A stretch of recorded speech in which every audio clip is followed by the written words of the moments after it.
নমস্কার বন্ধুরা, সকলকে স্বাগত জানাই বেঙ্গলি জব ফাইভ ইউটিউব চ্যানেলের পক্ষ থেকে। বন্ধুরা, আবারও কিন্তু ত্রিপুরা রাজ্যে চাকরির মেলা অনুষ্ঠিত হতে চলেছে।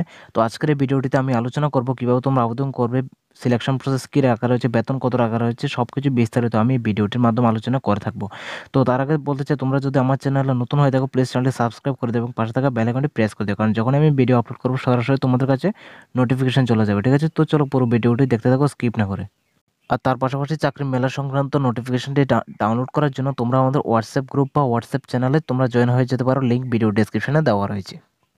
বন্ধুরা দেখতে পাচ্ছ, এটা হচ্ছে নোটিফিকেশনটি, যেখানে উপরে লেখা রয়েছে government of Tripura employment service and manpower planning, office lane Shram Bhavan, Agartala, west Tripura. ঠিক আছে, অ্যাড্রেসটা রাখা রয়েছে office lane Shram Bhavan, Agartala, west Tripura. এই অফিস লেন শ্রম ভবনে কিন্তু তোমাদের রিক্রুটমেন্ট বা ইন্টারভিউটা হবে। ঠিক আছে, যেখানে বলা হচ্ছে জব ফেয়ার, প্রাইভেট কোম্পানিতে নিয়োগের জন্য বিজ্ঞপ্তি বেরিয়েছে। এবার ডিটেলসে এখানে বলতে গেলে লেখা রয়েছে যে ভারত সরকার ন্যাশনাল কেরিয়ার সার্ভিস সেন্টার বা সার্ভিস প্রকল্পের আওতায় model career centre district employment exchange আগরতলায় ব্যবস্থাপনায় আগামী 24শে সেপ্টেম্বর 2024 অফিস লেন আগরতলা প্রাঙ্গণে সকাল 11টা থেকে বিকেল 5টা পর্যন্ত জব ফেয়ার অনুষ্ঠিত হবে। ইচ্ছুক ও যোগ্য প্রার্থীরা উল্লেখিত তারিখে স্থানে অনুষ্ঠিত ইন্টারভিউতে যোগদান করবেন। বিস্তারিত বিবরণ নিচে দেওয়া হলো। ঠিক আছে, মানে বলা হচ্ছে তোমাদের 24শে সেপ্টেম্বর তোমাদের আগরতলা শ্রমভবন অফিসে জব ফেয়ার প্রোগ্রামটা অনুষ্ঠিত হতে চলেছে। ঠিক আছে, এবং তোমাদের এখানে টাইম রাখা রয়েছে সকাল 11টা থেকে বিকেল 5টা পর্যন্ত তোমাদের ইন্টারভিউটা এখানে নেওয়া হবে। ঠিক আছে, আর ইন্টারভিউ স্থান রাখা রয়েছে এখানে ground floor, Shram Bhavan, office lane, Agartala, west Tripura. ঠিক আছে, তো বন্ধুরা যাই হোক, এখানে কিন্তু অফিসিয়াল নোটিফিকেশনটি ভালোভাবে বোঝা যাচ্ছে না, কারণ এটা একটা স্ক্যানিং ফটো। ঠিক আছে, তো তোমরা অ্যাডজাস্ট করে নেবে। আর যদি না বুঝে থাকো তাহলে ইউটিউব কমেন্ট বক্স খোলা রয়েছে, তোমরা মেসেজ করতে পারো, আমি কিন্তু রিপ্লাই দিয়ে দেবো। আর তার পাশাপাশি হোয়াটসঅ্যাপ গ্রুপে যদি মেসেজ করো তার ওইখানেও আমি রিপ্লাই দিয়ে দেবো। ঠিক আছে, তো এবার দেখবো আমরা পোস্ট ডিটেলস নিয়ে, যেখানে 3টি মাত্র পোস্ট রাখা রয়েছে। ঠিক আছে, প্রথম যে পোস্টটি রাখা রয়েছে সেটি হচ্ছে অ্যাপ্রেন্টাইস আইটিআই। অ্যাপ্রেন্টাইস আইটিআইতে ভ্যাকেন্সি রাখা রয়েছে প্রায় 100টির মতন। এখানে প্লেস অফ পোস্টিং মানে তোমাদের জব পোস্টিংটা হচ্ছে ঔরঙ্গাবাদ, মহারাষ্ট্রে, এবং স্যালারি রাখা রয়েছে এখানে পার মান্থ 12,000 টাকা। ঠিক আছে, এবং কোয়ালিফিকেশান রাখা রয়েছে আইটিআই কোয়ালিফাই হতে হবে যে কোনো ট্রেড নিয়ে। ঠিক আছে, তাহলে তুমি আবেদন করতে পারবে, এবং ম্যাক্সিমাম এজ লিমিট রাখা রয়েছে 25 ইয়ার্স। এবং নেম অফ এমপ্লয়ার মানে এখানে কোন কোম্পানিতে নিয়োগ করেছে, কোম্পানির নাম লেখা রয়েছে এখানে লক্ষ্মী অগ্নি কর্পোরেশন অ্যান্ড ফরগিংস প্রাইভেট লিমিটেড। ঠিক আছে, এই কোম্পানিতে এখানে নিয়োগটা করা হবে। তারপর যে ভ্যাকেন্সিটি রাখা রয়েছে সেটি হচ্ছে অ্যাপ্রেন্টিস ডিপ্লোমা টেকনোলজি। ঠিক আছে, টেকনিক্যাল, অ্যাপ্রেন্টিস ডিপ্লোমা টেকনিক্যাল। এক্ষেত্রে 50টির মতো ভ্যাকেন্সি রাখা রয়েছে। প্লেস অফ পোস্টিং রাখা রয়েছে ঔরঙ্গাবাদ, মহারাষ্ট্রে, এবং স্যালারি রাখা রয়েছে পার মান্থ 14,000 টাকা তোমাকে স্যালারি দেওয়া হবে। ঠিক আছে, এবং কোয়ালিফিকেশান থাকতে হবে ডিপ্লোমা থাকতে হবে মেকানিক্যাল অথবা ইলেকট্রিক নিয়ে। ঠিক আছে, মেকানিক্যাল ইলেকট্রিক নিয়ে যদি তোমাদের যে কোনো কোয়ালিফিকেশান থাকে, যে কোনো না ডিপ্লোমা কোয়ালিফিকেশান থেকে থাকে তাহলে তুমি আবেদন করতে পারবে, এবং ম্যাক্সিমাম এজ লিমিট রাখা রয়েছে 25 ইয়ার্স। সেম কোম্পানিতে নিয়োগটা করা হচ্ছে। তারপর 3rd নাম্বার রাখা রয়েছে অ্যাপ্রেন্টিস বিই অথবা বিটেক। এখানে ভ্যাকেন্সি রাখা রয়েছে প্রায় 50টির মতন, এবং প্লেস অফ পোস্টিং রাখা রয়েছে ঔরঙ্গাবাদ, মহারাষ্ট্রে।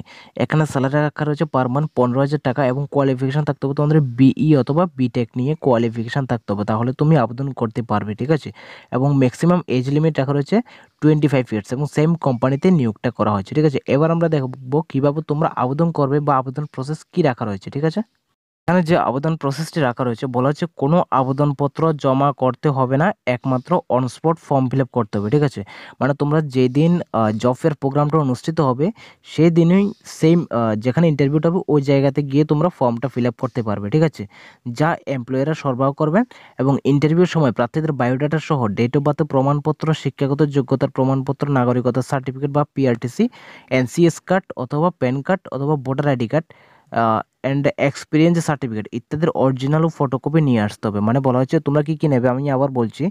প্রথম নেবে তোমাদের বায়োডাটা, তারপর নেবে তোমাদের ডেট অফ বার্থের প্রমাণপত্র, সেটা হয় আধার কার্ড না হয় বার্থ সার্টিফিকেট। ঠিক আছে, এরপর তোমাদের শিক্ষাগত যোগ্যতা, এরপর তোমার প্রমাণপত্র সার্টিফিকেট, শিক্ষাগত যোগ্যতা প্রমাণপত্র অ্যান্ড নাগরিকতা সার্টিফিকেট মানে যেটাকে বলা হয় পিআরটিসি।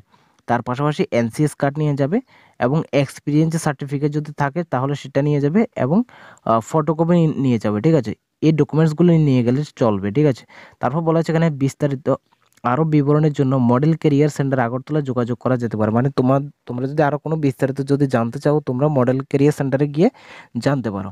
এবং বলা হচ্ছে ইচ্ছুক প্রার্থীদের জব ফেয়ার রিক্রুটমেন্ট এসে সরাসরি অংশগ্রহণ করার জন্য অনুরোধ করা হচ্ছে। মানে তোমরা যারা আবেদন করতে চাও তোমরা জব ফেয়ার প্রোগ্রামে সরাসরি যাওয়ার জন্য এখানে অনুরোধ করা হয়েছে, ঠিক আছে।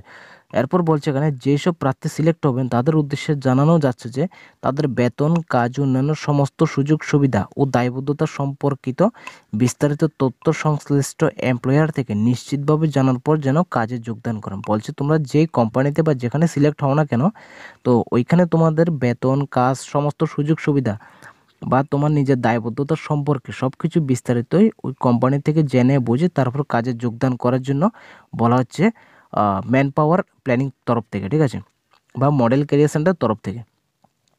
তো এটাই হচ্ছে তোমাদের ক্রাইটেরিয়া। আর লাস্ট এটা পরে শোনানোর প্রয়োজন নেই, কারণ এখানে বলছে যে মডেল ক্যারিয়ার সেন্টার যদি কোনো প্রতিশ্রুতি ভঙ্গ করলে সেটার দায়ী কিন্তু মডেল ক্যারিয়ার সেন্টার না, ঠিক আছে। এটাই এখানে বলা হচ্ছে।